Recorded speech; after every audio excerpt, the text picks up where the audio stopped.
بسم اللہ الرحمن الرحیم۔ السلام علیکم۔ مسلمان عورت، جو عورت غیر مرد کو دیکھتی ہے اللہ تعالیٰ اس پر لعنت بھیجتا ہے۔ وہ عورت جو باریک لباس پہننے والی اور غیر مرد سے ملنے والی عورت کبھی جنت میں داخل نہیں ہوگی۔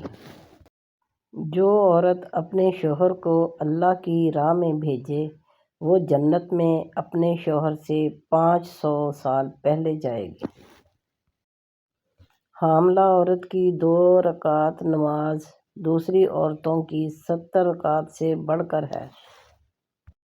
جب عورت اپنے شوہر کے بغیر کہے ان کے پیر دباتی ہے، خدمت کرتی ہے تو اسے 70 تولہ سونا صدقہ کرنے کا ثواب ملتا ہے۔ جو عورت اپنے بچے کے رونے کی وجہ سے سو نہ سکے اس کو 70 غلام آزاد کرنے کا ثواب ملتا ہے۔ شوہر اور بیوی ایک دوسرے کو محبت کی نظر سے دیکھے تو اللہ تعالیٰ انہیں محبت کی نظر سے دیکھتا ہے۔